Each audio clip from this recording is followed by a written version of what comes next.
There you are. Now then, let me spotlight you here. Hello. Hello. How's it going there? I'm having a ball with your MEL tangles. Good. Absolutely so much Awesome. fun with them. Awesome. You know what? I'm having so much fun with them as well. We're just closing up the November tangles, and No, I had Jim. an epiphany Jim. about one of them. And it's like, why in the world did I never think of this before? But I'm in anyway, so class. okay, your question. What size are the designs for August, September, and October? Which which designs do you mean? I'm talking about the ones on the PDF.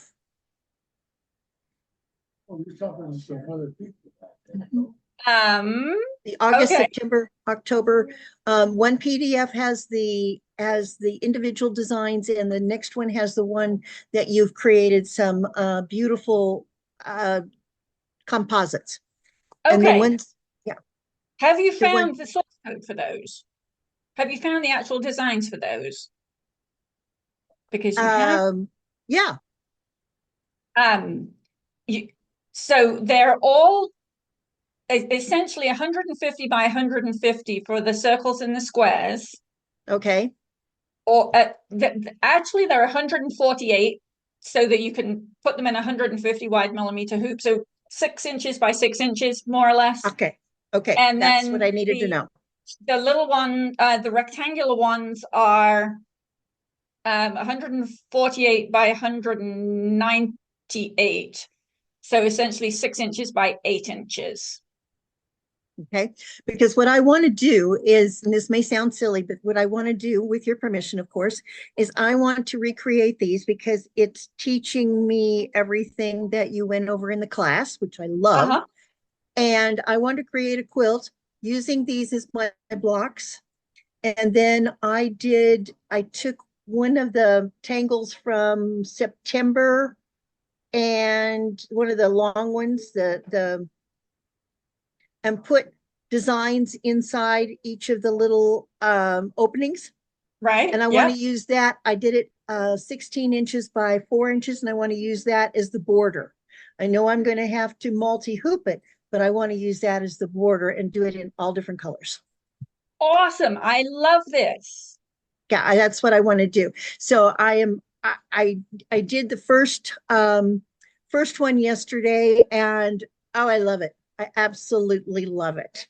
And I'm Good, learning a lot because good. I noticed on your very first one that your center flower was joining to the second row around and the third row around.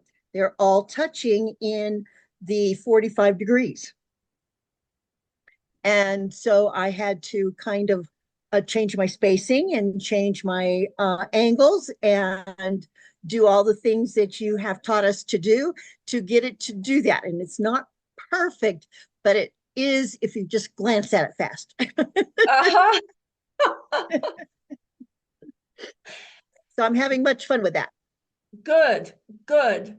I am so happy to hear that. There is actually, for anybody who is, let me pull some of these designs up that Jan is talking about. And if you're not in Mal's Tangle Club, you can see, let's see, because we've typically got 20 what we're calling tangles each month that Elle and I have come up with together, and basically using the tangles that we have or using the motif files that we have provided for you. Hang tight, I'm just getting this thing up here, and I have to say we have so much fun doing it.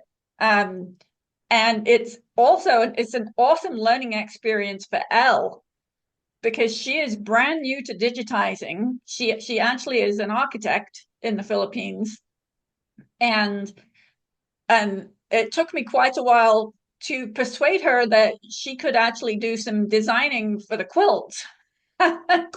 She was highly reluctant in the beginning, so we got over that hump And then it's like, okay, now you need to start watching the digitizing and design masterclass because I want you to actually do some digitizing. And she's never seen an embroidery machine before, let alone actually used one.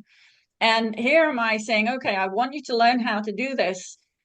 And it's a fascinating experience for her and for me because some things that are fairly, what do I want to say? They're kind of obvious if you're going to be stitching out a design. They're not at all obvious if you haven't ever stitched out a design. So we're having a ton of fun with this. So let me show you. I'm going to share my screen.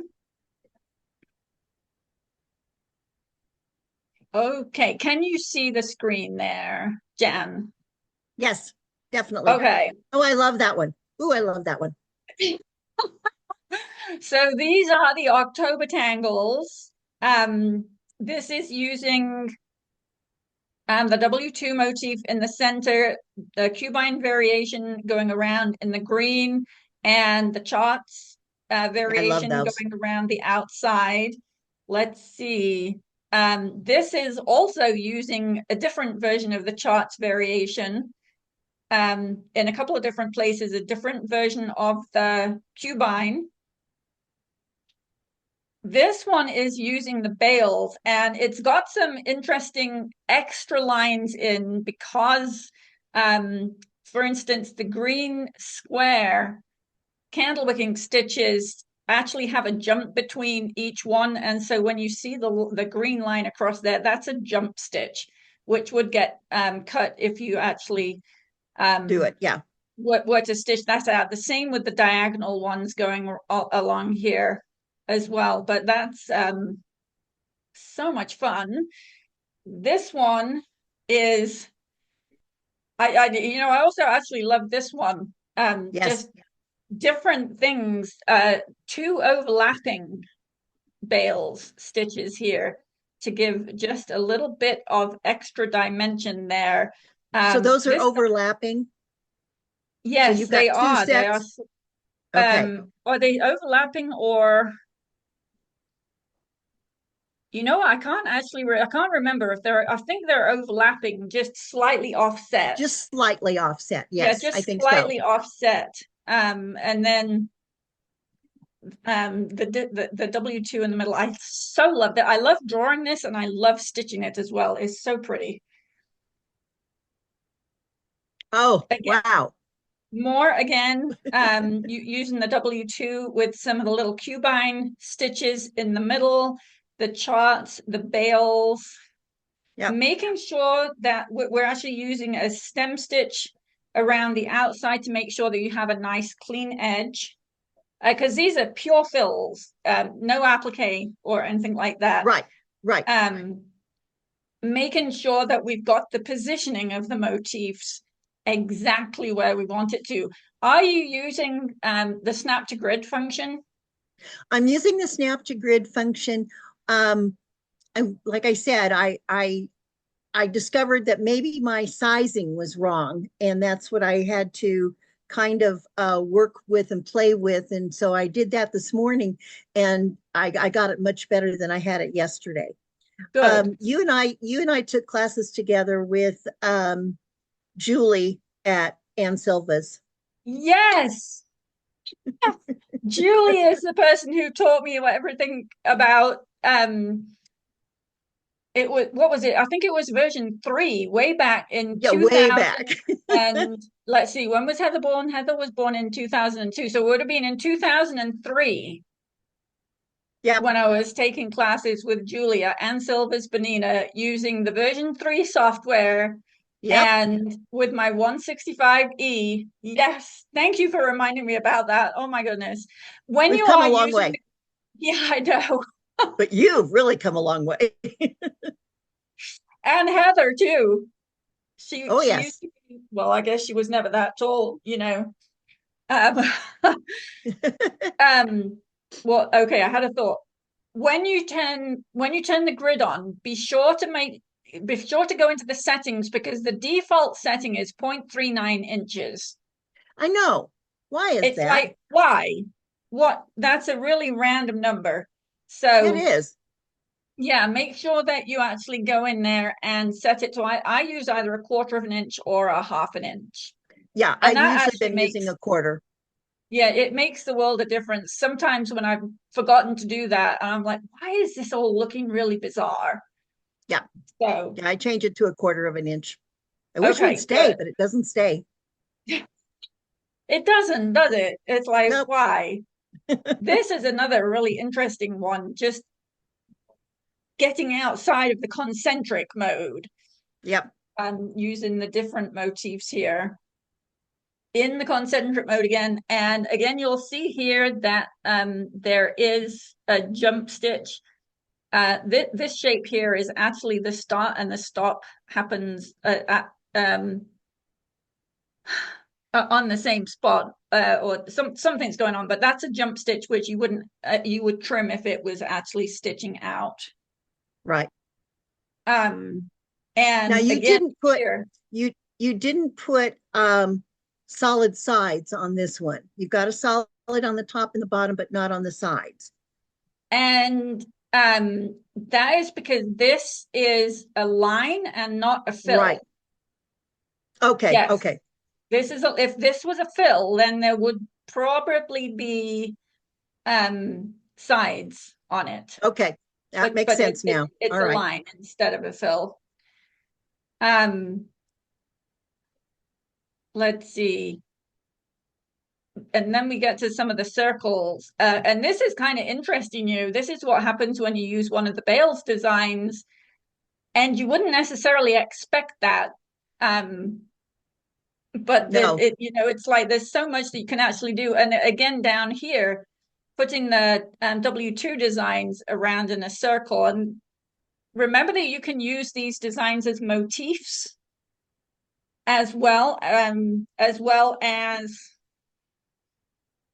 a natural line, and you can get Okay. different effects with them as motifs. Lots, and that again, the Cubine. Um, who knew? It's a whole different thing that you might not expect. Sometimes you can't even begin to imagine what it's going to look like until I you do know, it. I know. Like this one, to be quite honest with you, I can't honestly remember which Yeah, I was going to tangle say, or which which one is motif that that one? one is, but it is one of them. I'll find it. Yep. And this again, this is the bales here, having them overlapping. Ah, okay. Just interesting how that works. And again, a double layer of the charts going Yeah. around. Ooh. And then we get into some of the rectangular ones. Mm-hmm. So, and totally abstract. They don't need to be concentric or anything like that, although, or mirrored those kinds of things. So much fun just Yeah, playing with these. I decided the best way for me to practice and to really get it was to duplicate what the samples you'd created. Well, And it is you've got a lot to do definitely because a we've help. typically got 20 of those samples each Yes. month. I think one of them we actually went a little bit over. We were having too much fun. I'm glad. So, okay, yeah, I am delighted that you're doing this. Thank And you, even, Sarah. for anybody who is not in MEL's Tangle Club who just loves stitching pretty designs, abstract, geometric, there is a wealth of designs in the Tangle Club, even if you don't want to be digitizing them, right? Right. Yeah, they're fantastic. I love it. Thank you. You are so welcome. And it's so good to see you again. It's good to see you. I have enjoyed your classes so much. I told Julie I was taking them, so she's very What is proud of Julie what you've doing done. now? Pardon? What is Julie doing now? Because didn't Anne Silver's close? Yeah, we closed in February. I was working there. We closed in February, and she's just being retired, as I am, and I don't like being retired. Well, say hi to Julie from me. I will. I will. Anne is back in Albuquerque. She's living back in Albuquerque now again, and so she has a group that comes on Wednesdays and Thursdays because Steve kept doing the maintenance. Uh-huh. Okay, and so we get together on Wednesdays and Thursdays, and we have more of a talk session than a work session, but it's fun. And I'll tell Julie I talked to you. Thank you. Give them both a big hug from me. I will. I will. They are both a huge part of me owning an embroidery machine right from Yes. the start. I remember the day that I went in there, and then I had to take Christopher back so that he could approve the spending of $5,000 or however much it is. And Heather she was what, 11 months old, Oh, and we let Christopher was just hanging out doing whatever, watching what watching Heather was, to make sure she didn't run off whilst I was talking to Julie. And the next thing we know, he sat down at a sewing machine trying to sew, and he wound up with the biggest rat's nest that you could possibly imagine. Of like, how in the world did you do that? I never did figure out how he actually did it. It took a good long while of figuring out how to undo the damage that he did. Well, no yeah. actual damage to the machine, but thread everywhere and knots and Everywhere. Yeah. so Well, many I'm good. so proud of you, and I'm so grateful that I have met you and I know you, and I love what you do. Thank you Thank you so so much, much. Jan. Thank you.